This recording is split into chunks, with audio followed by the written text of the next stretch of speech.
Good afternoon, everyone. Hello. Thank you.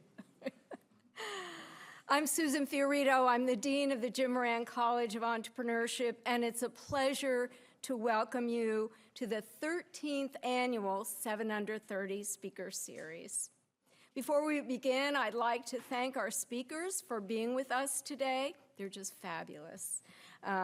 We are proud to present this group of innovators and particularly delighted that they are all FSU graduates from 5 different colleges: Health and Human Sciences, Business, Fine Arts, Dedman College of Hospitality, and of course, our very own Jim Moran College of Entrepreneurship, which shows the commitment and dedication FSU has to growing the entrepreneurial ecosystem across campus.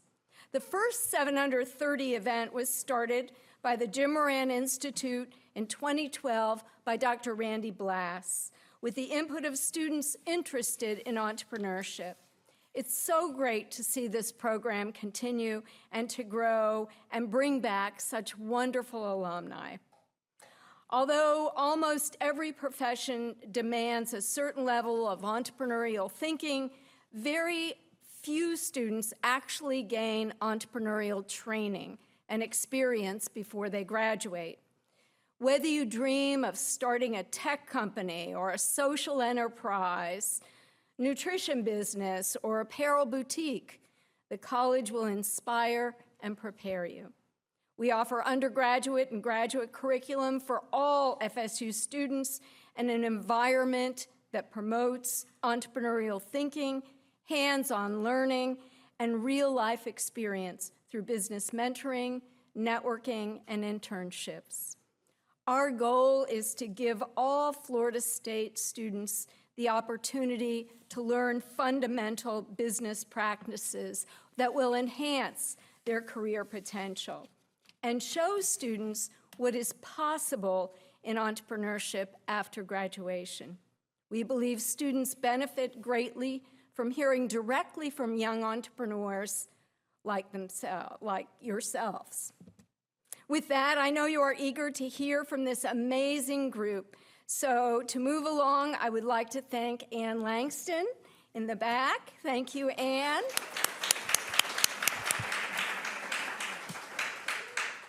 Ann is a retail faculty member in the Jim Moran College and director of the FSU Retail Center. Caitlin Simpson. Caitlin, where are you? Let's give you a hand. The Jim Moran College Events Director, and of all of our wonderful staff and student volunteers who you hear from today. And now please help me welcome our first student host, Olivia, to the stage.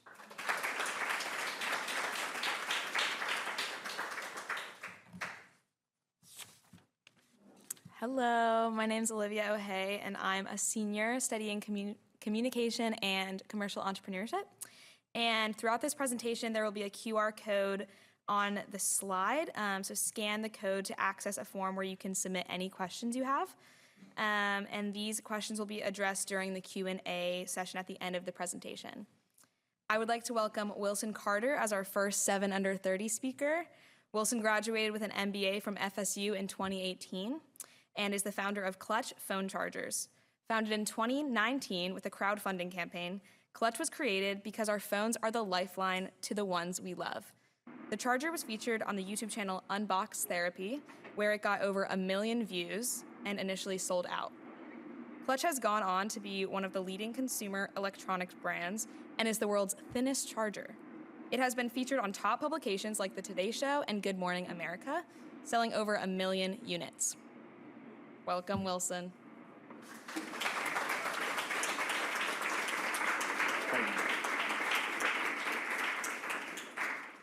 I gotta say, it hasn't been that long since I graduated, and it's kind of weird being on this side.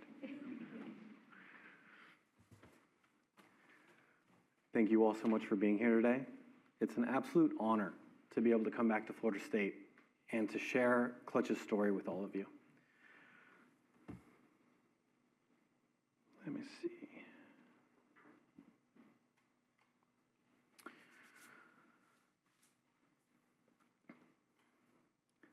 Clutch has bootstrapped its way to selling over 1 million units, which is unbelievable. I can't believe it. Clutch is the world's thinnest charger, and in my opinion, the best and most beautiful charger. It's magnetic and features an attached cable.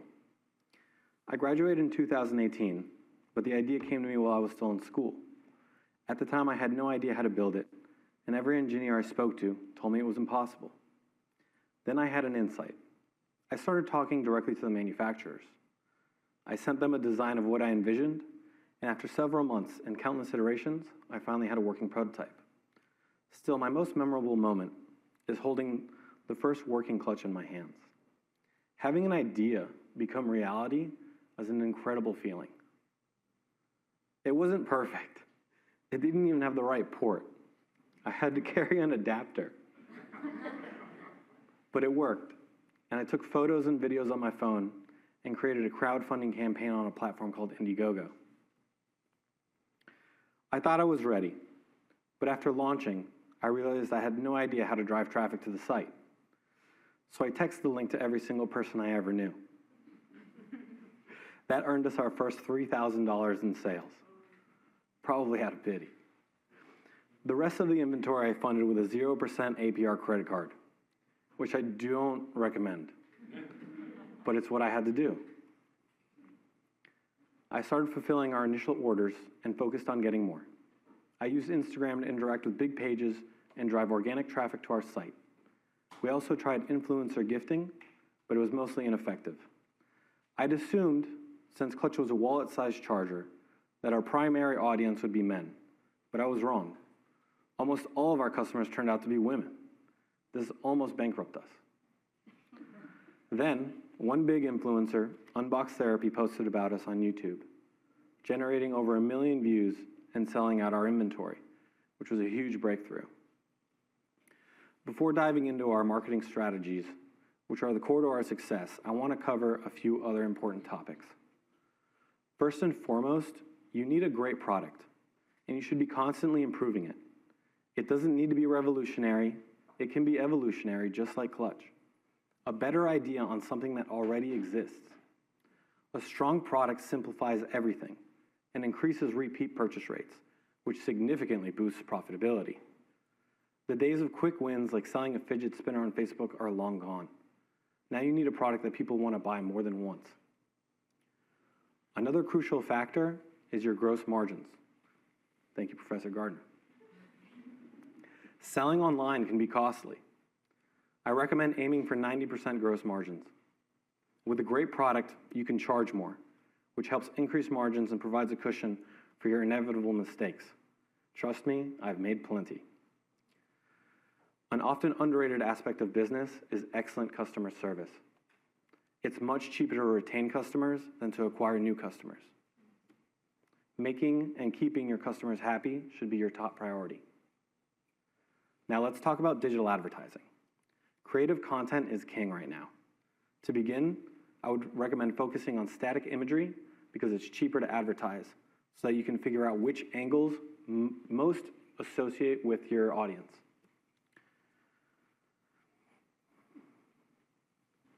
In your ads, make sure to emphasize the benefits of your product rather than just the features. Once you've nailed those, you can add video content. When scaling a business, there are many important metrics to track, but I've found two that stand out: NCAC, new customer acquisition cost, and your AOV, your average order value. If your NCAC is less than your AOV on each purchase, you'll be profitable on your first order and even more so on repeat orders, making it easier to scale while maintaining profitability. Another key focus is optimizing your website's conversion rate. How many visitors actually make a purchase after they've come to your website? Reviews and earned media, such as being featured on prominent platforms like Good Morning America, Unbox Therapy, or the New York Times, can significantly boost credibility and conversion. We've been able to do all this with cold emails and DMs. One operational tip that changed everything for us was securing a positive cash conversion cycle. Growing requires inventory, which can strain cash flow even if you're profitable. By negotiating 90-day payment terms with our manufacturer, we could sell our product before having to even pay for the inventory, creating a positive cash conversion cycle. This requires time and trust with your manufacturer, but with enough leverage, like telling them you're considering other manufacturers, it's possible if you're doing significant volumes. There are many tools to sell online, but the 5 essentials for us have and always been Shopify, Amazon, Klaviyo, Meta, and we use Flexport for fulfillment and freight. I'll leave you with 3 thoughts. 1, always believe in yourself. 2, have grace with yourself when you make mistakes, because you will. And 3, never give up. Thank you, and there will be free clutch chargers outside when you leave.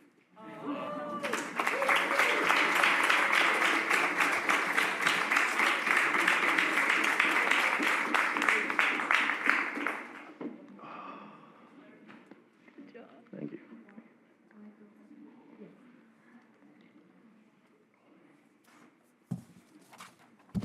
Hello. Hey guys, my name is Dalal and I am a junior studying retail entrepreneurship. I would like to welcome Tayla Covington as our second 7 Under 30 speaker. Tayla is a dynamic serial entrepreneur remolding the trajectory for successful entrepreneurship. Born and raised in Tampa, Florida, Tayla developed a tact for business entrepreneurship in her single-parent household, helping her mom manage finances. Tayla founded her first company, Crowned by Thorns, LLC, at FSU's legal clinic in 2017 and began selling apparel. Eventually, Tayla entered into professional America working as a consultant at leading Fortune 500 companies. Her unique professional experiences served as the origin for her business consulting company, TC Professional Services. On her pathways to $1 million in sales, Tayla created additional companies like Nella's Organic Sunshine, 99 Investment Group, and Covington Logistics in order to continue pioneering solutions and services for her global community. Tayla is considered to be one of the nation's next youngest Black entrepreneurs, and in her spare time, she loves educating kids and scuba diving.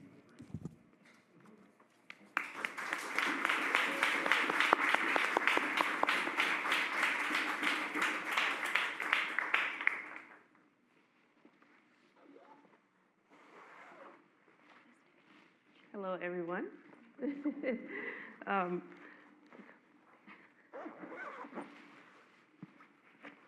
First of all, I want to say thank you, FSU and Jim Moran Institute, for allowing me to be here today.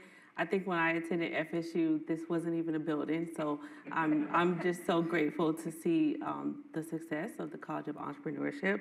This is a full circle moment for me, and for someone with a background like myself, that truly defied all odds and divinely is keeping to the path set forth for me. I'm going to be very open with you guys. Is that okay? Yes. All right. I'm also going to be looking at my phone for my notes, just so I don't sound like a nincompoop up here. So just bear with me. And I'm going to share some parts of my business and journey I haven't shared with anyone but FSU, of course. And I shared this with the podcast, I guess, a few hours ago. So I'm going to share it only with FSU. Is that okay? Yes. All right. Now, if any of these relate to you, raise your hand. Did anyone live in Bryan Hall? I did. Anyone? Yeah, Bryan Hall. I was a part of the honors program, FSU honors program. Anyone? No? I think it's the teacher in me that's asking you guys to raise your hand. I was a part of CARE. Anyone else was a part of CARE? Yeah, CARE. I founded a student organization on campus when I was here. Anyone else involved in any RSOs or student organizations? Yeah, that's good. Do you guys know what an iClicker is? Did you guys used to buy iClickers from the Facebook Marketplace no? Okay, that one didn't work. All right, how about did you guys hitch rides from Facebook Marketplace with friends to go back home? No? Okay, only me. And anyone lived in Landis Hall or Southern Scholarship Foundation? Yes. Anyone? Yeah, awesome. I graduated from FSU in 2017. And the week of my graduation, I left Tallahassee and I resumed my normal life in Tampa with no job, but hope, confidence, and high self-esteem. I launched my first company, Crowned by Thorns, in 2017 in FSU's legal clinic, combining my passion for fashion, retail, and design, and to serve as a subset of the rejection and difficulties I encounter emotionally and spiritually here at FSU. Attending college was one of the most difficult times in my life, to be honest. Being away from a strong family and ultimately just overcoming my introversion and shyness, I overcame anxiety, depression, heartbreak, and sleeplessness as a college teenager that started here at just 17 years old, fresh out of high school in a new city. The offset of that period of my life, marking the introduction of my womanhood, was Crowned by Thorns. It's a fashion retail boutique and a styling company reminding individuals to be bold, chic, and royal. And it was encouraged for some of my favorite scriptures. I grew the business by vending at Market Wednesday, at USF's version of Market Wednesday, Bulls Market, when I attended USF for my master's, and by styling at fashion shows such as Tampa Bay's Fashion Week, just to name a few. Ultimately, Crowned by Thorns today is now a full-service design company where I do sell a multitude of different retail products, like clothing and beauty products, but I also provide event planning services for weddings, corporate events, and private affairs. And I'm still looking for a retail spot, a brick and mortar space. So this is my pitch, FSU. If you guys have any spaces for rent, this is my pitch. My second company, my baby, TC Professional Services, is named after me, of course, and is a business consulting and professional services company specializing in driving sales revenue for entrepreneurs and business owners. I specialize in virtual assistant services, customer service support, digital marketing, content creation, and diversity, equity, and inclusion training, just to name a few of the services offered on my website for my company. When I birthed my daughter in 2019, I committed myself to being a stay-at-home mom, and it was extremely difficult for me to leave her to go back to work in office. So I started providing the same high-level consulting services inside my home that I provided for Fortune 500 companies. It was great because I could work at my own discretion or when the baby was sleeping. Right at the pinnacle of the work from home movement, I started TC Pro Services to combine my love of entrepreneurship and to help other entrepreneurs truly reach their sales goals by providing support for mundane tasks or tasks that executives may not enjoy doing. I've been able to provide services for clients around the world, such as Boss Talks based in California and the state of Washington's Low Income Housing Alliance, just to name a few companies due to confidentiality. My third company, I promise I'm almost done. My third company, Nella's Organic Sunshine, also pending trademark, is birthed from my daughter Nella. As a Black woman with coily, 4C hair and a new mom back in 2019, I was very skeptic of many other products at my local stores. I read products with ingredients I couldn't even say. Better yet,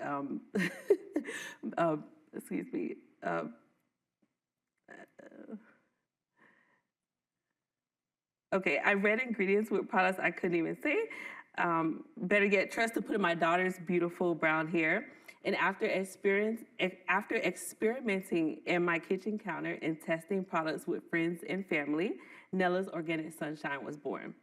Our products are 100% natural, organic, kid-friendly, vegan, and cruelty-free. And my main product is a hydrating cream, perfect for hair or skin that is shea butter and argan oil infused. It's extremely soft and perfect for all skin and hair types, no matter if your hair is naturally coily like mine or wavy or straight. Our goal is to introduce Nella's Organic Sunshine as a proud everyday brand like L'Oreal or even Sheer Moistures in stores like Target and Walmart. I'm almost done, guys. My third and fourth company is 99 Investment Group and Covington Logistics. They're co-owned by me and my amazing husband, Alan, in which we manage real estate and provide logistical services. And of course, as a true serial entrepreneur, I had to add on something else. My new venture is being a travel agent, since I absolutely love to travel. And even just last week was on Icon of the Seas, the world's largest cruise ship. Almost 7 years later, post-graduation, I'm a proud mom, wife, daughter, and sister. I've been hired as a consultant with over 3 different Fortune 500 companies such as USAA, MetLife, and Amgen. And I've provided high-level sales for some of the nation's best companies such as Neiman Marcus, Davis Bridal, HSN, Avis Budget Group, Zillow, and Carnival Cruise Line. Sometimes I used to tell people I came from nothing, but I did come from something. Love and a strong, faithful mother determined to surround me with joy and commitment to my success. My mom and my strong family upbringing also provided me with the support and taught me about the importance of confidence, allegiance, and loyalty to whatever I do.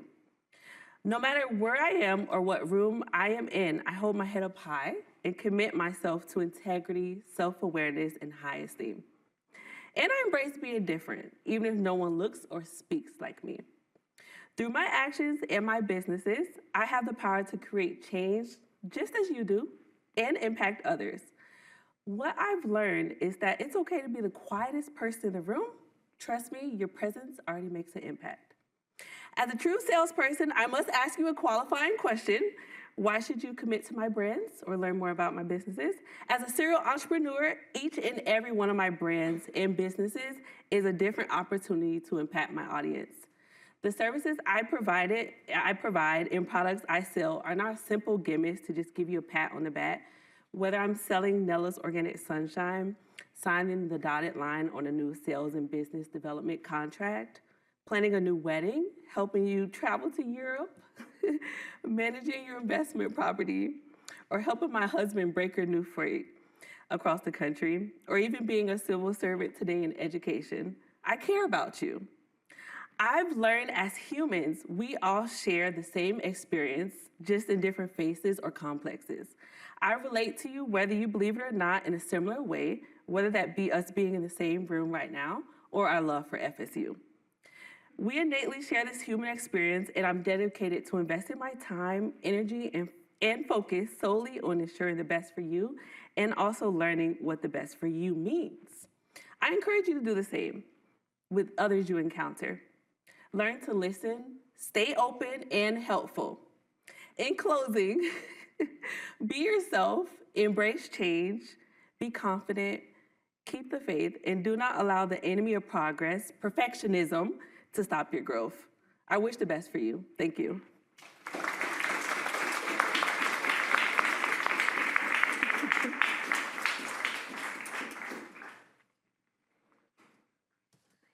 Thank you, Tayla. We're definitely grateful to hear about your experiences and advice about entrepreneurship and life in general.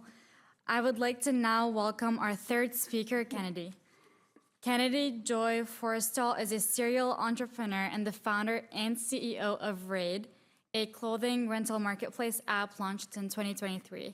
Raide innovatively allows students to expand their clothing options, become entrepreneurs, and combat fast fashion's environmental impact. In only a year, Raide has been featured on the front page of the Tallahassee Democrat, was a finalist in the TCU Values and Ventures competition, and was the overall winner in JMC's Innovation Challenge. Kennedy Joy believes that you make a living off of what you get, but a life off of what you give. Honored as a 2024 FSU Humanitarian of the Year, she continues to inspire others to turn everyday challenges into meaningful solutions. As FSU Seminoles, we're encouraged to be legacy builders for ourselves, our community, and our world. And Kennedy Joy is steadfastly committed to mentoring others in their entrepreneurial journey as a foundational way of fulfilling this mission.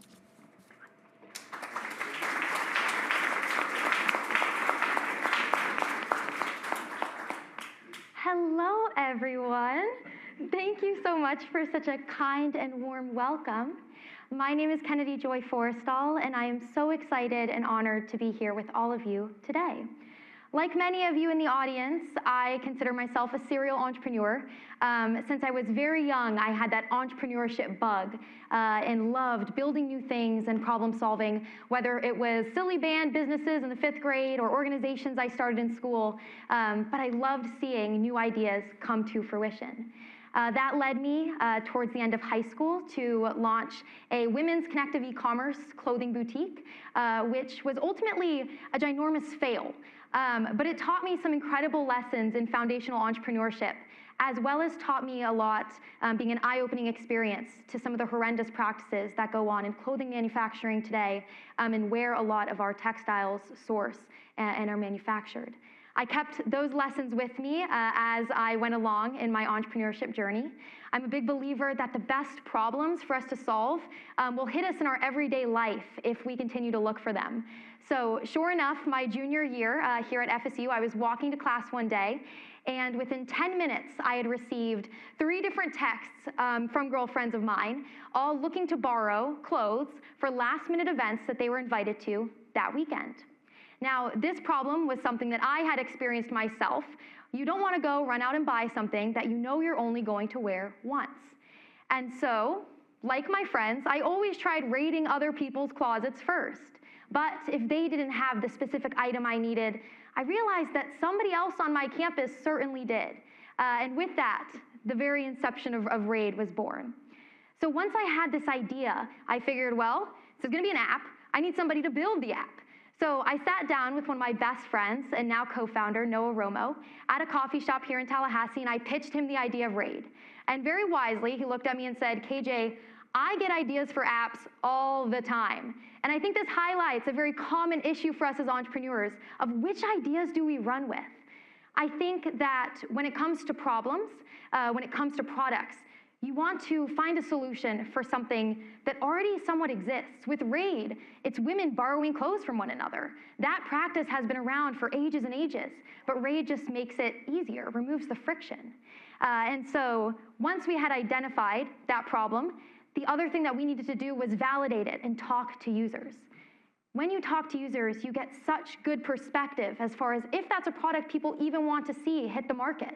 And so when we talked to users, Noah and I, we sat down every day for that spring semester, face-to-face with students, and we talked about their interests. We talked about where they were shopping for clothes. We talked about what they were spending their money on, and we learned a lot. Once we had the idea somewhat validated, it came time to launch an MVP. Now, this was something that was so difficult for me to grasp my head around. Our MVP happened to be an Instagram page where very simply women could submit clothes that they wanted to have available for rent, and they would DM us and we would help manually facilitate a rental. But I hated this. I hated this because it wasn't pretty, it wasn't perfect. I complained to Noah, I was like, it doesn't match the brand. We're gonna have this app, it's gonna be beautiful. But good thing I made peace with that ugly, ugly rudimentary MVP early on because we learned so much. And so that's a lesson that I know I learned in those early days, which is just launch. Just launch, just launch, just launch. If it's not perfect yet, if it's not pretty, once you have an idea, once you have some sort of market validation, just launch. And so we did. And we launched and we learned, fail fast, iterate faster, and we did that. We kept building. And eventually we launched Raide at FSU on October 9th of last year. So we just celebrated Raide's first birthday last month, and we now have thousands of users across FSU, UF, and UCF, and are working to expand to new colleges this spring. So with all of that early progress, the thing about Raide that I am certainly still most proud of is the community that we've been able to build. Entrepreneurship can be a really lonely journey. You are creating something that has not been validated. You are taking a chance on yourself, taking a chance on an idea. And so that can be very scary. Imposter syndrome, I know for me, is extremely scary. It's something that we all deal with as entrepreneurs every single day. But I think it's so important, the people that you choose to surround yourself with. I'm so, so grateful for our internal team at Raide, my incredible co-founder, Noah, our incredible CMO, and one of my best friends, Morgan, and our incredible intern as well, Tayla. They keep me going every day and remind me why it is, why we're doing what we're doing, and that is so important. We've also built a network of ambassadors, of people who are passionate about the idea, passionate about sustainability, passionate about the community, and that is so, so helpful as well. So with all of that, I think that when you go to create a product, an idea, Make sure it is something that is a need that exists, right? Talk to users. Don't be afraid to fail. Don't be afraid to put something ugly out at first. That is the only way that we have gotten to where we are today. There is certainly so much more room for Raide to grow, for me to grow as an entrepreneur, but I'm so grateful for all of the learning lessons I've been able to achieve from surrounding myself with far more intelligent people. A lot of them are sitting in the back row at the Jim Moran College here. And I'm so excited for you all to continue to have that opportunity as well. And I'm so passionate and believe so wholeheartedly that that future is so bright for all of us. Thank you all so much.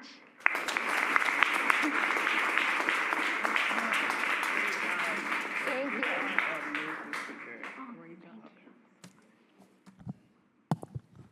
Thank you, Kennedy. I know a lot of girls have definitely helped, or you have helped with your app. Me personally, I don't think I could pull off a dress, so I haven't used it. But hello, my name is Zachary DeLeo. I'm currently a senior studying commercial entrepreneurship here at FSU. And don't forget, on screen we do have the QR code where you can submit your Q&A questions, which will happen after everybody presents. I would now like to welcome Bradford Olson as our fourth 7 Under 30 speaker. Bradford is the co-founder of TreeHause, an innovative furniture design and manufacturing company bridging high-quality, custom, artisan-made furniture with direct-to-consumer e-commerce. Launched in September 2021, TreeHause quickly gained recognition, being featured in the Wall Street Journal as a rising star in the furniture industry. With a lifelong passion for design, Bradford partnered with his twin brother, an architect, to bring their shared vision to life. A 2015 graduate in finance and real estate, Bradford began his career in supply chain management at Vanguard in Philadelphia. His entrepreneurial spirit led him to move in December 2020, relocating to Indonesia amid the global pandemic to start a furniture business.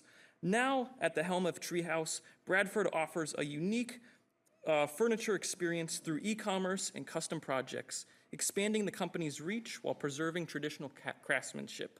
Let's all welcome Bradford.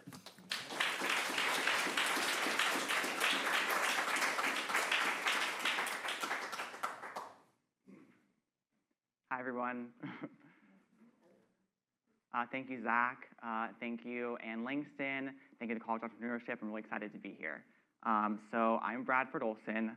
I'm co-founder of TreeHause. TreeHause is a furniture design and manufacturing company. We design and handcraft all our own pieces.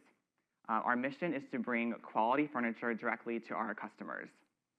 So the entrepreneurial path, that's a mouthful, that word, I'm sorry. The entrepreneurial path isn't for everyone. We've all seen those Instagram highlights and the Instagram reels, and it's this unrealistic, sort of glamorous version of what entrepreneurship really is.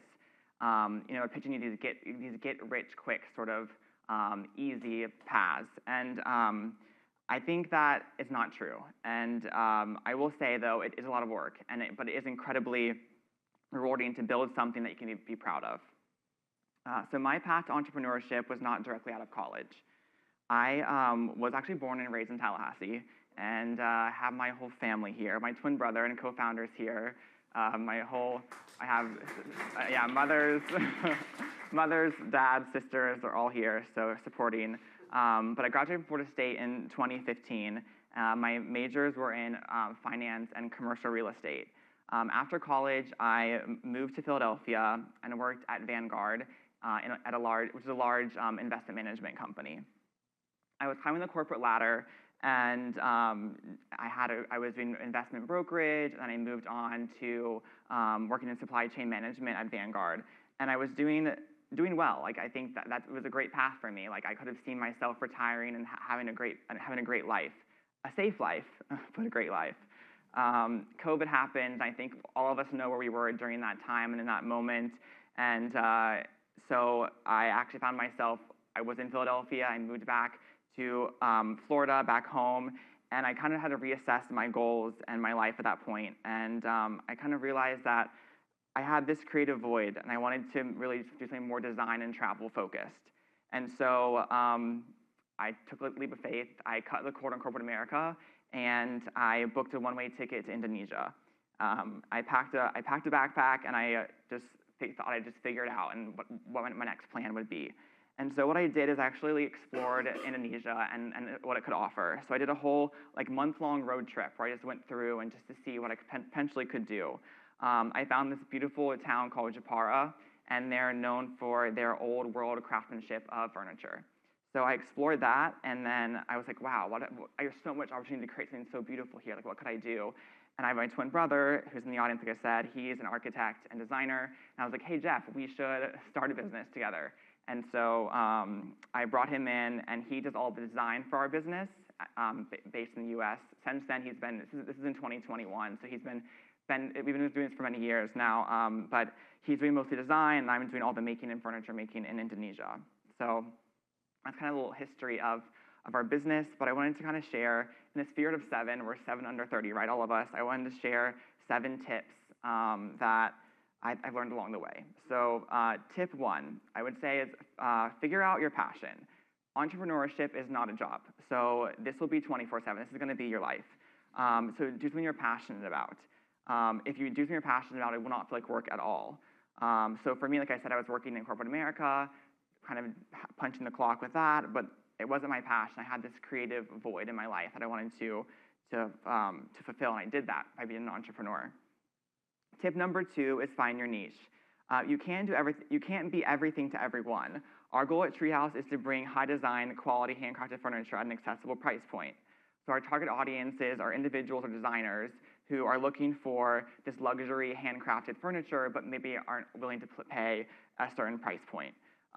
So by me living in Indonesia and working with the artisans, I'm able to access these really beautiful natural materials, design, and then create a really quality product at an affordable price point. We're the middlemen from our process. Number 3 is, or tip 3 is, solve a problem or create a product in need for your niche. So our first design was inspired by an iconic mid-century chair. At the time we started TreeHause, the original chairs were retailing for over $15,000, and we actually brought one of our chairs here. This is our first chair we ever made for our company. So you can see that here, but this, as I said, we remade an iconic design, and it actually was popularized by celebrities like the Kardashians. And so so many companies basically made this design, but did not make it in the same level that we did. So the way we're making this chair is very unique. Our rattan, it's all made of solid teak wood, as you can see here. And then we have our rattan, which is woven this very, very traditional way. Most furniture is not made this way anymore. If you look at furniture made by machine or in China, they're not able to produce a chair with this sort of level of craftsmanship. Tip 4 is to design, develop, and test your product. So it took us 10 months to bring our first product to market, this chair here. So we studied the design of this chair, we recreated it, reproduced it. It's a very iterative process. This is still 4 years in the making. We've changed finishes, we've changed things out as we've gone along through the process. I actually had these chairs for 6 months in my villa in Bali just to test them out to make sure that we were comfortable with the quality of the product itself. Tip 5 is bring your product to market. So our first batch was, like I said, a 10-month process. To do that, we had to ship one 40-foot container from Indonesia to America, which means we had to fill all of that with furniture. And so about 400 chairs fit in one container. When we first did our business plan, the price of a container was around $3,000 to $4,000. Then we went to ship the container. This is at the height of the global supply chain issue. The cost of shipping was about $25,000. So it was a pretty tough pill to swallow, and we're new entrepreneurs, had no sales, and we're like, well, we have to do it. Like this is our in order to get to sell to make money. So we ended up sending the container, obviously, and yeah. So it just basically goes to show that you have to take a risk, right, and make it pay off. So in that example, like our proof of concept was make one container, sell 400 chairs. We ended up selling out in less than a month. So then we had to wait almost a year for our fresh inventory to arrive because it took so long to make more product. But it did prove that we had we had an idea that would sell well, and we could do it again. All right, and tip 6 is build a brand. So building a brand is not easy. It takes time. Our brand is TreeHause, and it's kind of similar to the farm to table concept. So tree to house is our kind of how we came up with our brand. But basically, we're using natural materials, and we are, through quality craftsmanship, we're bringing natural materials directly to our customer's home. So I just think, also customer service. I'm sorry, I'm not a great speaker, so bear with me here. I'm better at making furniture, I promise. So customer service is a huge part of our business, and every communication we have is done by myself and my brother. We have over 500 5-star reviews through our Etsy shop and through our website. And I think every review, I could tell you that conversation I had with the customer because it is so hands-on. We do a pretty high order value, so like our order quantity is in. I'm sorry, I'm at time, so I need to carry on. All right, so let's go to the last step then. Our last tip. Tip 7. So quality control your product and evolve your offer. I told you that I'm in Indonesia. I'm actually making the product with the artisans. Every piece that we make, I'm actually there to personally review and quality control each piece before it's sent in the container. So this is our first product. Now we offer over 30 products. Our business has evolved. Right now, about 60% of our business is this e-commerce direct to consumer, but now we're doing 40% custom project work. So that could be like someone once they send us, hi, I saw this on Pinterest, like make me this item. Or we've done office in Tribeca. We've done restaurants in San Diego and in Rhode Island. So we're trying to expand into the B2B space. So I'll kind of wrap things up here, but entrepreneurship is all about learning. There will always be a reason why you shouldn't do something.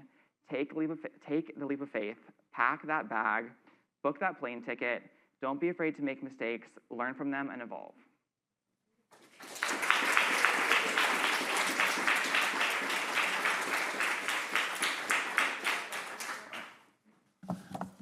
Thank you, Bradford, for your 7 tips.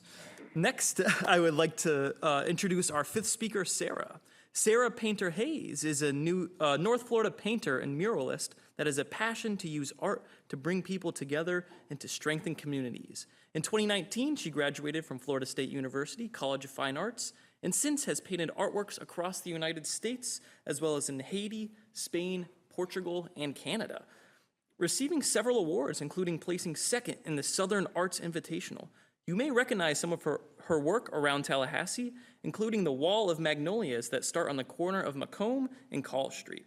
She has received commissions from the Office of the Vice President, Coca-Cola Bottling Co., as well as many other major corporations and nonprofits.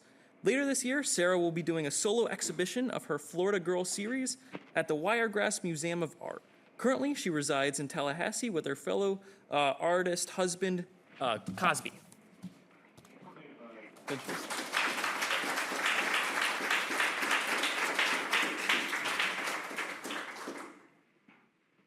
Hello, everyone. Thank you all so much for being here this afternoon. It's an absolute honor to be here with y'all. My name is Sarah Painter Hayes, and I'm the co-founder of Painter Hayes. Painter Hayes is the creative team of my husband Cosby and I. Cosby, you want to raise your hand? No? We work full-time as artists, painting both in our studios and as muralists. We have a combined 30 years of painting experience. We've been painting together for close to 8 years now. And just last year, we got married, combined our names, and that's when Painter Hayes was officially established. We both graduated from FSU's College of Fine Arts, so navigating the business and entrepreneurial side of our career has definitely been a learning experience. I know now the Jim Moran College offers a art and entrepreneurship minor, which is something I definitely would have taken advantage of during my time here had it been offered, but it wasn't, so I had to teach myself. The number one thing I learned in this time is seeing the role that creativity plays in being not just a successful artist, but a successful entrepreneur. Creativity is the defining characteristic that separates an entrepreneur from that of your standard business person. And I would argue that artists actually have a unique creative edge when it comes to being an entrepreneur because of this creativity that they have. Now, the second thing I've learned is the easiest way to get rich as an artist. The easiest way to get rich as an artist, hands down, is to go into another field.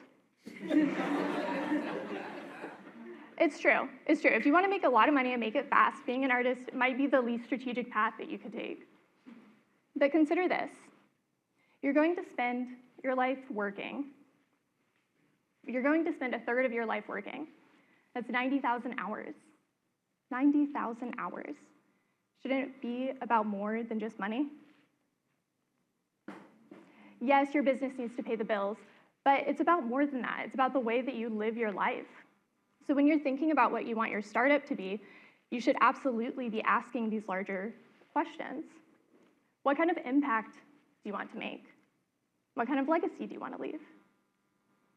90,000 hours is going to make an impact one way or another.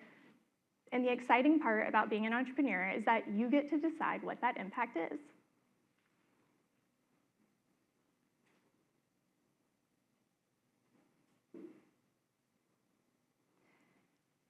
Now, I get that these larger questions are hard to answer, and it's okay if you don't have all those answers all at once, but it's important to think about when you're building your business.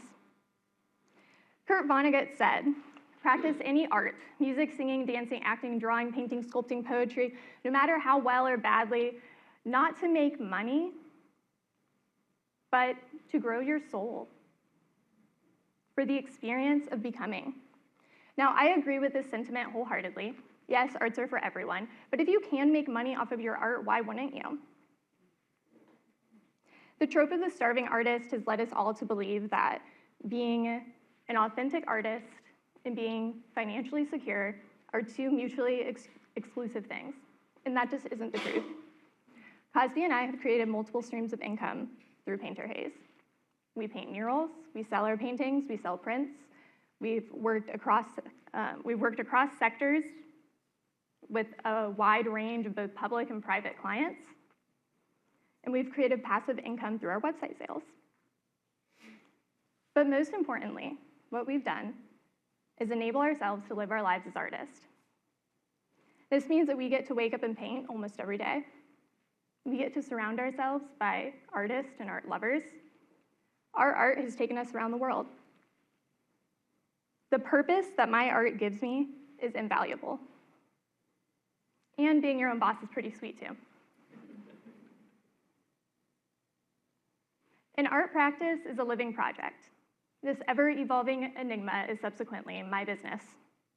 My business has changed a lot over the years, and I wouldn't be surprised if it changes a lot more down the road. And I think that it's this ability to adapt that has actually made my business stronger. It's made me enjoy my work more, and it's made my business grow. Don't be afraid to just start. I know a few other people said this too, and it's true. You just need to get started where you are with what you have and learn from your mistakes as you go. It's the only way. When I opened up my LLC in 2016, I didn't have a loan or investors or even a business plan. I just got started. I was in school at the time. I was working another job, and I did that so I could grow my business gradually as it paid for itself. Now, this may not be the quickest way to start a business, but it was extremely low risk. It worked for me. My business has never been in debt, and it continues to grow today. Building a long-lasting business is a marathon, not a race. So as you build your business, be sure to prioritize healthy working relationships within your company, with your clients, with your stakeholders, and the broader community. Almost all of our work has come from word-of-mouth recommendations. Now, that's not to say you shouldn't have a marketing plan, but I think it says a lot that we don't have one and we still have a successful business going. It's all been word of mouth. For those of you who are still trying to figure out what you want your startup to be, I encourage you all to consider your ikigai. Has anybody heard of Ikigai?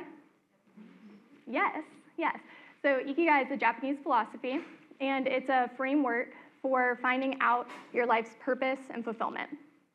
And considering you're going to be spending a third of your lives working, it can also be a very helpful tool in defining yourself as an entrepreneur.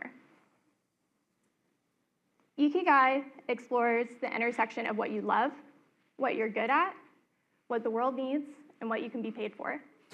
For me, this is my art. So I encourage you all to think about this. What are you inspired by? What do you want to change in the world? What are you good at? Find your passion.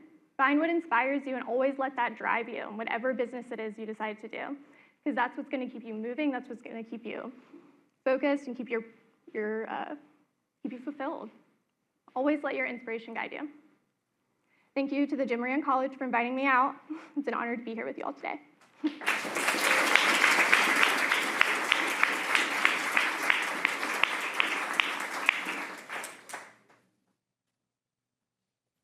All right. Excuse me.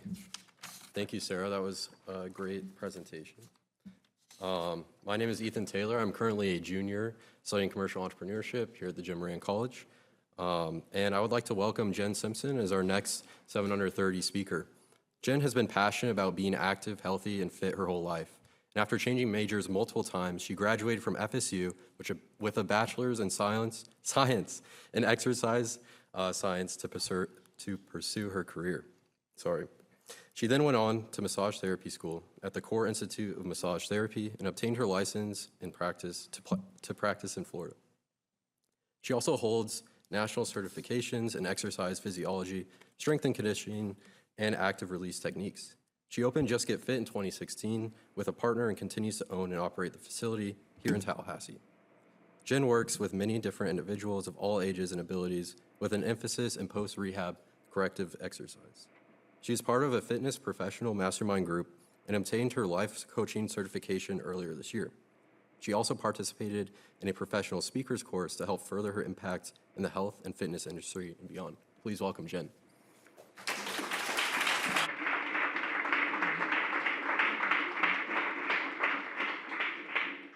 Hello. I'm going to have everybody stand up, because this is what I do for a living. If you're not able to stand, that's okay.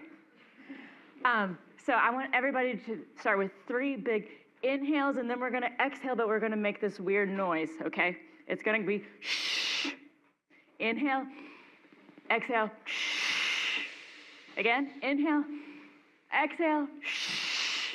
Let's do one more. Inhale, exhale, shh. Okay, you can sit back down. I don't know if that made you feel better, but it made me feel better. But that actually is a breathing technique you can use prior to speaking that I learned in the speakers course that I took earlier this year. I may ramble around a little bit because public speaking is my absolute favorite thing in the world.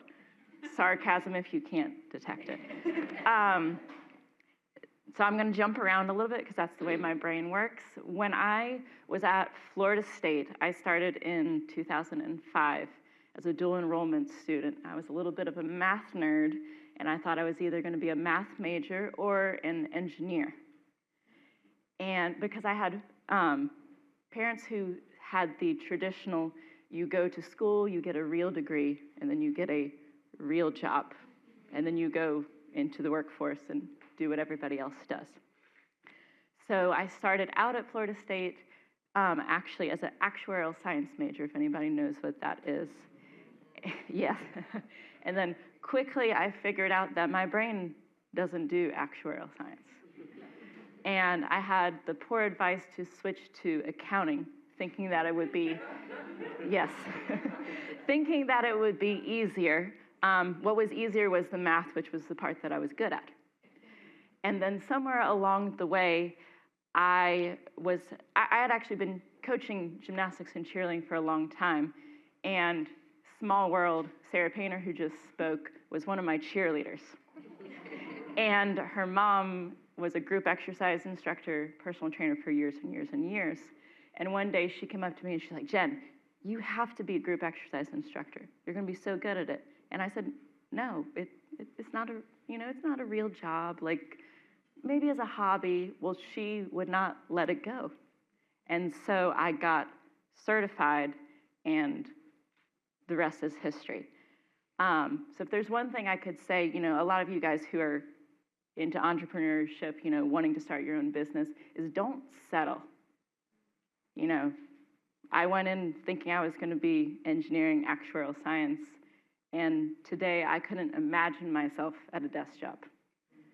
I actually can't stand to be behind the computer for more than 5 minutes, if I can help it, other than when I have to do this much accounting. It does come with any business, unfortunately. So never settle. As a couple of the other speakers said, follow your passion. It is going to be worth it in the long run. The income might be what you want when you start out, but money follows passion. So if you follow your heart and you follow what you enjoy doing, which for me it's helping people, I've seen success over the years and now have a brick and mortar studio, which I absolutely love, and have had speaking opportunities such as this. If I went back to my days at Florida State with that required speaking course where I almost was in tears, and you had told me that I would be here today speaking, I would have told you no. The other thing I want to touch on is burnout is huge in the workplace for all of us, whether we own our own business, whether we're in a standard corporate job. But it's something that, like, as an entrepreneur doing something that I love, I never thought in a million years, 3 years ago, I would find myself in a place of complete burnout.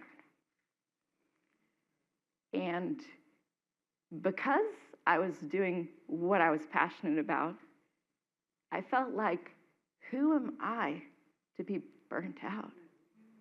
I get to do what I love every day. So I worked more, and I worked more, and it made it worse. And the biggest irony of it was, especially with what I do for a living, is I wasn't practicing what I preach. I wasn't getting my workouts in.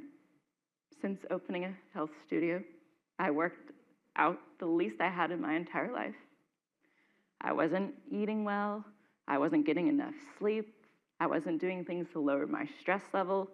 I wasn't taking care of me at all. And some people might say that's selfish, but be selfish, because if you know what I mean. Take care of you, because if you don't take care of you, you can't take care of your family, your friends, your business.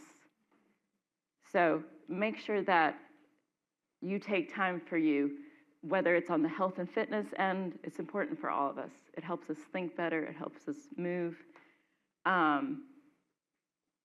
It's super important just to make sure that you have that foundation. That way you can spread what you have to offer to everybody else better. So burnout was my biggest thing I wanted to talk about with you guys. And now I'm just kind of rambling. But like I said, I love public speaking. But it is one of my goals to get better at this. So someone else said, do things that scare you. So thank you, Marina, for yes. And then I'll finish with my absolute favorite quote, Audrey Hepburn. Nothing is impossible. Even the word itself says, I'm possible. So if you have an idea, go for it.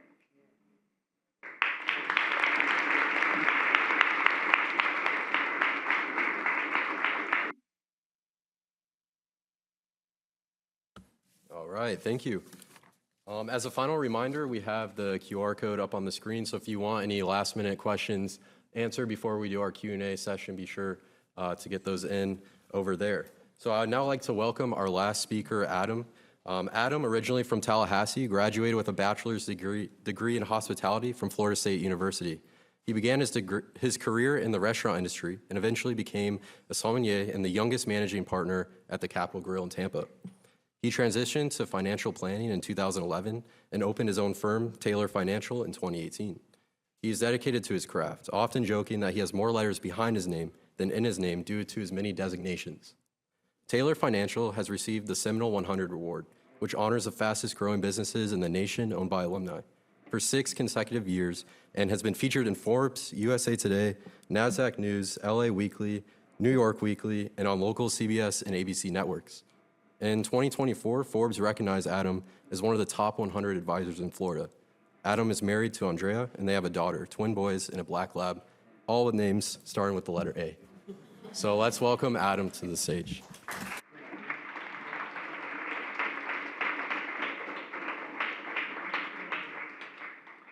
How's everyone doing? Save the best for last, right? So my name's Adam Taylor. I'm honored to be here. Thank you. I want to share a little bit about my journey, but I want to start with my family, because my family really is what drives everything, right? So I'm 42, so I'm one of the old people up here. So I'm married to Andy. Andy and I have known each other since middle school. My whole family's an A, so we're the A team, right? But so we were born and raised in Tallahassee. I went to Lincoln High School. Anyone go to Lincoln? That guy, I know that guy. Yeah, Lincoln. It's a lot different now than it was 15. Your dad? Again, old guy up here. So born and raised in Tallahassee, played soccer with that handsome gentleman in the back there. But Andy and I have been married for 16 years, been together for 22 years. We actually started dating at Florida State. I've got 3 kids. I have twin boys that are 7, and they're just nuts. And I coach their baseball team, which I love. And then my little cupcake daughter, who is 10. So she, Abby, Alexander, and Anderson. That's my beautiful family. So my story, again, born and raised in Tallahassee, went to Florida State, graduated in 2004. I originally was a computer science major. I'm a geek. I was typing code and just loved it. But about, I was 20, so a sophomore year of college, the day after Father's Day, my father passed away. It was awful. Heart attack. It was a very life-changing moment. And so everything after that just went into supercharged mode. And so I switched from computer science to hospitality.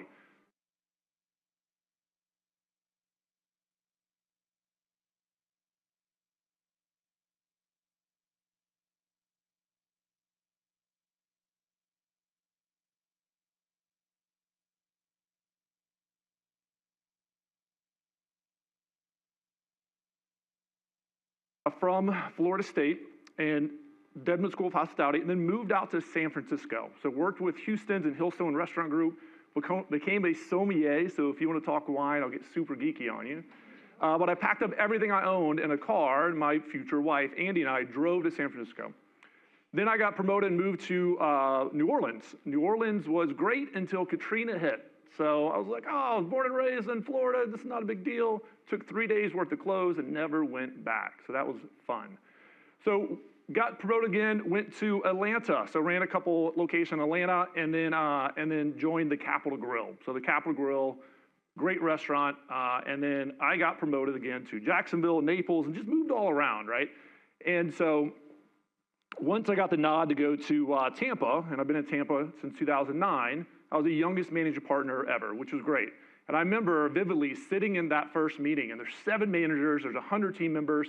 We have $12 million top line sales, and I'm sitting in this room, my whole back is sweating, like, what have I done? How did I get here? That whole imposter thing. And so it worked out great. But after about 2 years, I went to Andy and I said, hey, listen, I want to leave the restaurant industry. 29, and she goes, okay, well, what do you want to do? I said, I want to go into financial services. She was like, well, what do you know about financial services? Like, I can't spell Roth IRA, but I'll figure it out. I'm a hard worker. I'm used to working 80, 90 hours a week. And so she goes, great, well, how much does it pay? I said, that's the best part. I'm starting my own business, so it'll pay just as hard as I work. And she thought I was nuts, of course. But that support really is what got to where I am today. So started with another company, and after about 6, 7 years, I realized I wasn't able to truly make an impact, and I want to do comprehensive planning. So in 2018, I opened up Tayla Financial, independent, separate from the company before, and it's been a great, great ride. But it was a leap of faith, right? Leap of faith from restaurant to the financial services, and then another leap of faith when it comes to going out on my own. And when I left, it was almost that like Jerry Maguire moment when I was leaving, saying, who's coming with me? And no one came with me. And I had a 1-year non-compete with a previous company, so I couldn't even touch my other clients. So I had to figure it out. And I told Andy, and I was like, hey, I'm really doing this. And she goes, okay, here we go again. Like, this is another repeat of when you left. And it was great. But the first few years were very, very challenging. So now, as Ethan mentioned, thank you for the intro, we've actually won the Seminole 100 6 years in a row. So it's great, and I'm honored not only be here, but be a part of Florida State. And so I'll leave you with kind of 3 things. So if you don't have a strong support system, if you don't have an Andy, if you don't have a mentor, business entrepreneurship can be so challenging, right? So number 1, make sure you surround yourself with really having a strong support system and having that person.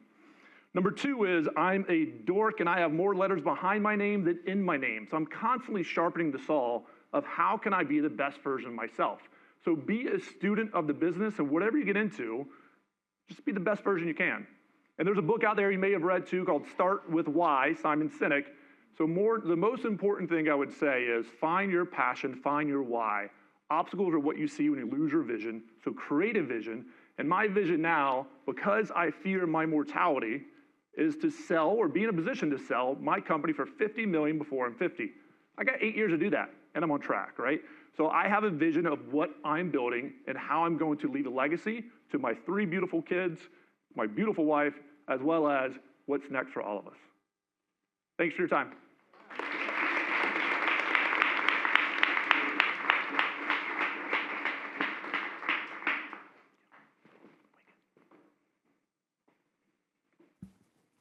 Hi, guys. What a wonderful group of speakers we have this year. Let's give them a round of applause. Thank you all so much for joining us today and for sharing your stories, insights, and advice. I'm Audrey Gilfillan. I'm a senior studying retail entrepreneurship, and you guys just met Ethan. We're both interns at FSU's Retail Center, and we're excited to invite the speakers to our Q&A session, so if you guys want to join us up here. Continue submitting questions through the QR code, and we'll select a few to ask our speakers. We only have about 30 minutes for questions, so speakers, make sure to keep that in mind when giving your responses. You'll also have time to connect with the speakers more personally at our reception afterwards, so this is a great time to ask any additional questions. While Ethan filters through your questions, we'll start with a fun rapid fire one for our panel. So the first question is, during your time at FSU, which restaurant was your favorite? Gain Street Pies. I would have to say Jonah's in Thomasville. It's not technically Tallahassee, but it's close. Chick-fil-A. But I also really love Four Rivers. Yes. Mine was where I worked all the time, so it was Old Town Cafe. Sweet Pea Cafe.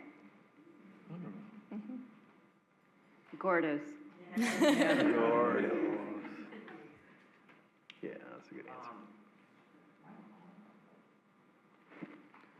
There we go. I'm a person of routines. I would say Chipotle. Oh, yeah. Oh, yeah. Awesome. Okay, all great answers. So our first question is for Wilson. Somebody wants to know, was there a cost associated with appearing on nationally televised morning shows, or how did you go about the opportunity to be featured? So that was super cool, honestly. And we're actually going to be on the Today Show again the Monday before Thanksgiving, if you guys want to tune in. No. We didn't have to pay anything. They reached out to us because they're always looking for cool new stuff to put on their programs. They do take a cut of sales, but it's worth it. Okay, our next question is for Tayla, and a lot of people ask this question. So since you own and operate 4 businesses, how do you balance work and personal life, and how do you keep yourself motivated and focused? Well, I actually asked Mr. Taylor Financial the same thing last night. But it's a constant challenge managing everything at once. But I think for me, what is important is to first have the foundation set with my family. So for me and my husband and my daughter, we have to be in unison. We have to be on the same page. Like if her energy's off and we're not together, then nothing works well. And then I have to have the house clean. So if the house isn't clean, then nothing else is gonna work out good. So those are like my foundation: family first, house and faith, of course. But besides that, I think for me, I've been able to embrace every day being different. So I embrace the change because I'm a serial entrepreneur and doing multiple things at once, and I'm also big into education. My daily is different. So one day I may have to help a client doing a lot of different content in digital marketing, responding to their clients, being a virtual assistant. The next day I may have a huge event that I need to be at by a certain time, and I may be there for 12 hours because a lot of my events require a lot of event coverage, like in person. So I'm normally the person behind the scenes. But I've learned to embrace that every day may be different for me. And as I evolve in my entrepreneurial journey, I'm learning to take more trips and vacations just to balance it all. So I want to get to the point in my life where, I don't have to work 40 plus hours. I did come from the world of working 70 hours in a week before. But I'm trying to get more balance and embrace that. So it's a constant challenge, but hopefully one day I'll be able to vacation more and just relax. But since I'm, in my 20s, I'm in full grind mode. Awesome. Thank you so much. Our next question is for Kennedy. Someone wants to know, how do you plan on expanding Raide to other colleges? Absolutely, that's a fantastic question. So this is something that we've been very cautious with up until this point. 95% of startups fail because they try to scale too quickly. And so obviously we want to be as aggressive as possible while still building within our means. So we first made sure that we had a very strong foundation at FSU to inch closer and closer to product market fit. Once we felt like we had achieved it or achieved it decently well, we then tested 2 more locations at the 2 other largest schools here in Florida. We then plan to expand to 5 or 6 more universities this January, which we are so excited about. It's a great position to be in. We have universities in our DMs every day, students across the country begging for Raide to come to their school. So we are looking at which universities will be the next best place for Raide to expand to. But my long-term vision for Raide expands far past that. I think that rental really is the future of clothing, and so I think that the potential Raide has to expand into different markets, different communities, starting with students, and then expanding into the communities that students then graduate and move into after college. I think that the lifetime of Raide will see far more possibilities than we can even imagine right now. Yeah. Awesome, thank you. A lot bigger. Yeah, love that. Yeah. Fantastic. All right, our next question is for Bradford. It's a 2-part question. How did your brother initially respond to your pitch? And with that, how did you grow your initial customer base? Thank you for the question. Never asked it. So my brother, he was kind of along for the journey. We are very close. We're twins, so we talk every day. And so I think he knew I was going to start a business, and he was very supportive of that. And we'd had actually previously done a business together. We had flipped houses before, and we always had this creative itch. And for us, and he's an architect, so he already pursued that in his academia, whereas I had not. And so for me, it was being an entrepreneur was my only way to kind of get there without going back to school. So I think he was. All that to say, I would bring him on board. I think we always wanted to work together in some sort of capacity, and I never dreamed it would be in this sort of way. He was able to come on board. What was the second part of the question? How did you grow your initial customer base? Okay. So our initial customer base, I will say, we did have a very targeted approach. So like I said, this chair here is an iconic design. So the designer is Pierre Jean Raide. So people are searching on Google Pierre Jean Raide, and they're searching for a certain chair. They would like find this chair, and then if they know this design well, they really appreciate our authenticity and accuracy reproductions. They would buy it. And then so we were able to kind of get a really hone in on this really niche customer base, and then able to sell them more products down the road. So our customer base isn't necessarily that huge. We just have pretty high order volume. So like if someone buys 6 of these chairs, we could sell almost $3,000 worth in one transaction.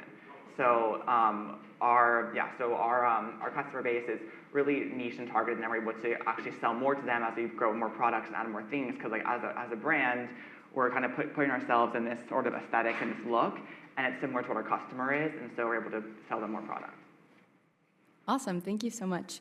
Our next question is for Sarah. Somebody wants to know, how did you handle pricing your work when you got started versus now?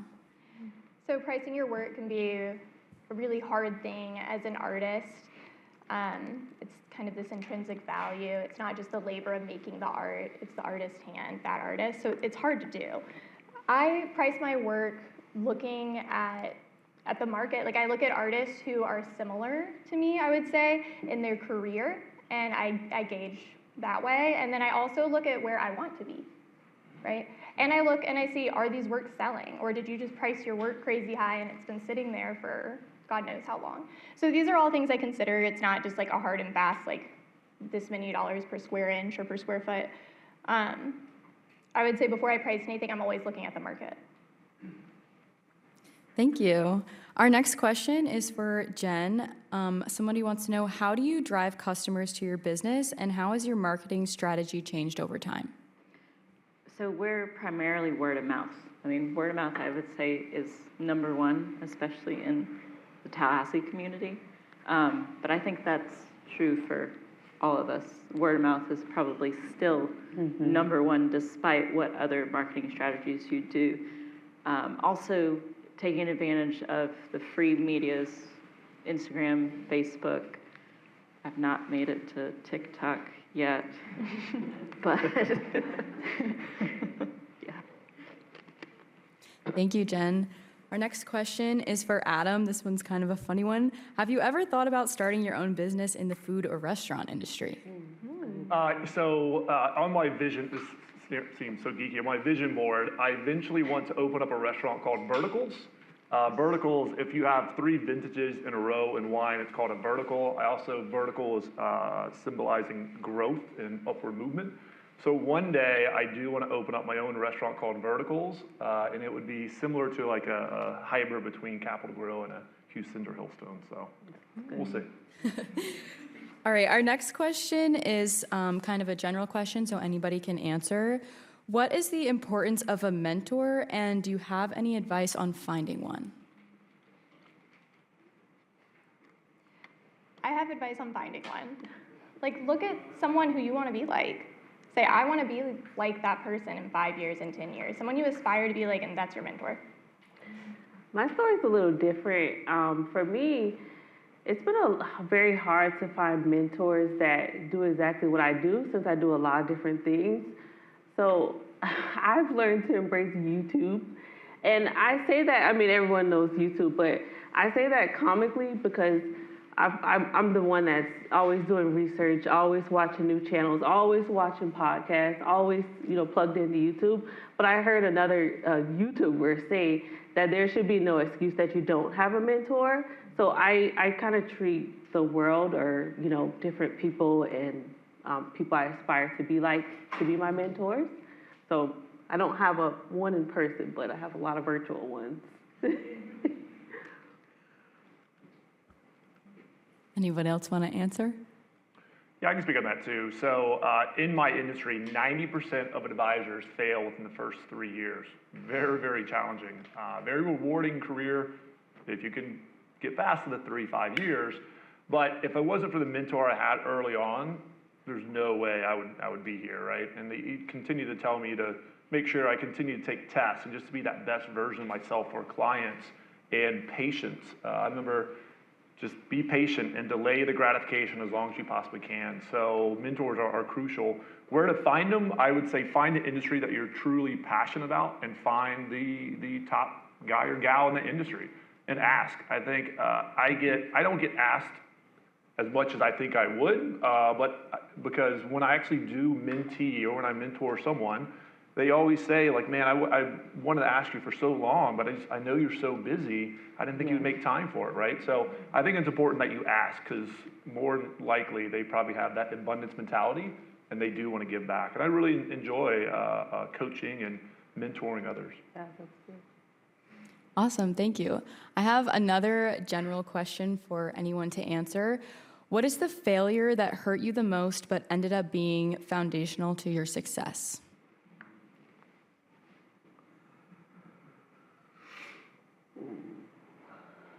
That's a tough one. I'm like sitting here like, That's deep. yeah, that's tough. Yeah. I can say something on that. Without getting into details, part of what led to where I'm at today and getting out of burnout is I made a big financial mistake in my business. It was huge. Thankfully, long story short, it got fixed and everything was good. But that was a wake-up call to the level of burnout I was at. And now I think I'm stronger than ever as a person and as a business owner. I can speak on that as well. So I started when I was 29, 6 months in. In previous career, as a managing partner Cap Girl, I was making a couple $100,000 a year, right? And you go to nothing.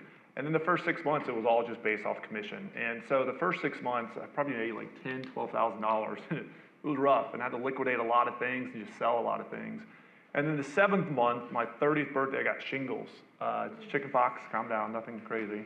And then I had a reversal. So I had to pay back some of the money that I made the first 6 months.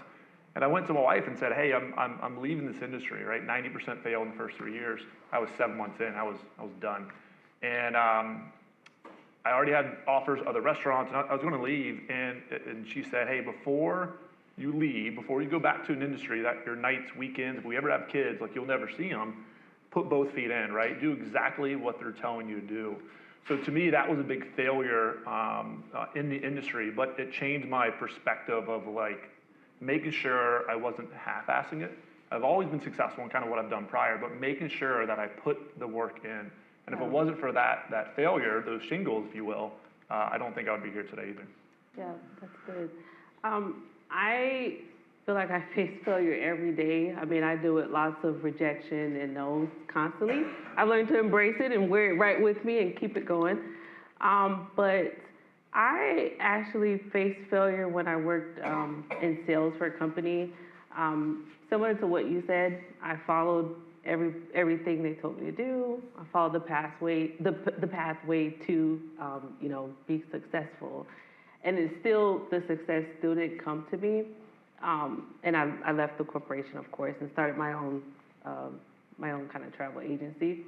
But for me, when I faced that failure, it just taught me to continue to create my own path and to not be afraid to, shift dynamics or to create change. So, I personally don't like the word failure. I think lesson is better. Last summer, we were growing at like 400% year over year, and I got euphoric. And at the same time, I was offered a huge term loan, which I thought, no problem, we can pay this off. And then I simultaneously made some terrible hires. And we've had to fight for the last like 18 months to pay off all that debt. So like Jen, beware of good debt. But we made it through, and it was a huge lesson, and I learned a lot about respecting risk. So I think, to me, that was the biggest lesson I've learned.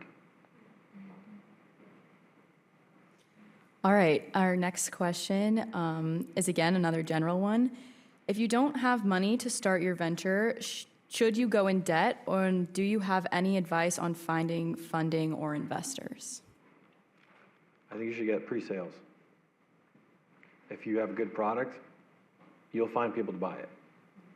If you can't find people to buy it, it's probably not that good of a product. And you should definitely not go into debt to build it. Yeah, I guess it depends what, not depends. Advice depends on the industry that you're working within, if like inventory is required, et cetera. I know personally for Raide, we have never taken outside investment, and as of now, it's our goal to never.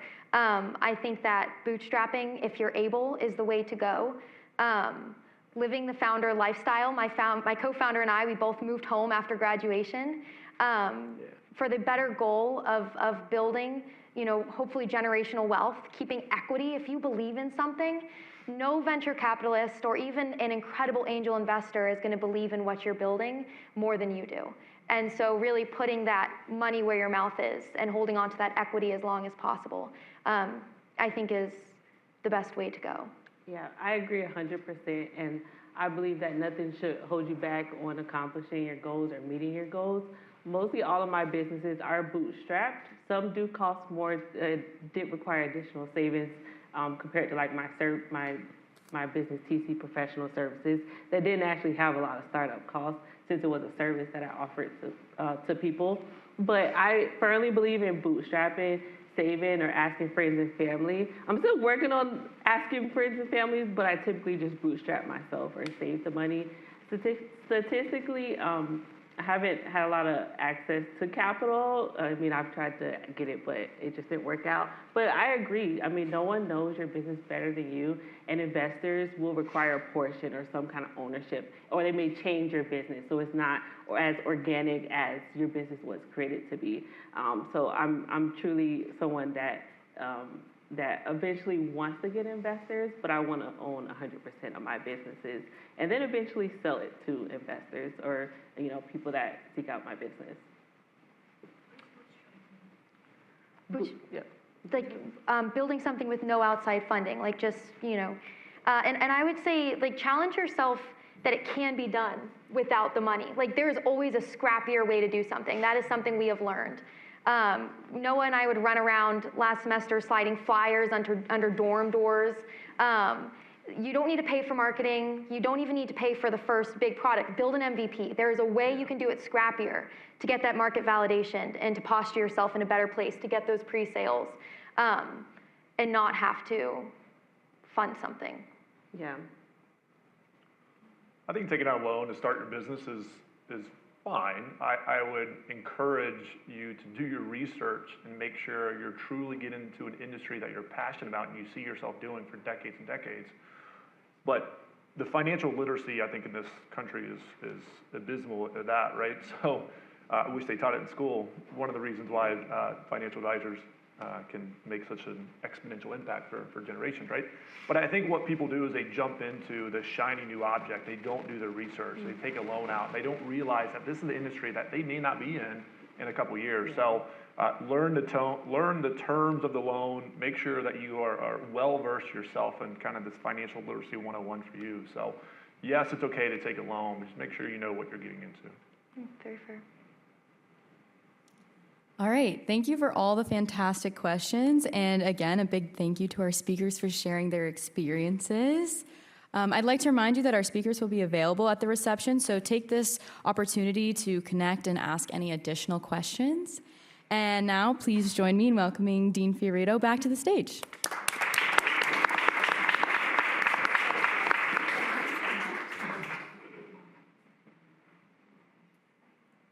Thank you all so very much. What a great panel and such interesting questions. It's always so inspirational for all of us to see what can be accomplished at such a young age and an older age. I had to say that, Adam. I know you all have bright futures ahead of you. On behalf of the Jim Moran College of Entrepreneurship, we'd like to present you each with a gift as a thank you for being here with us today. Please stick around, everyone, for an informal networking session, and thank you all so very much. Another round of applause for all of our speakers.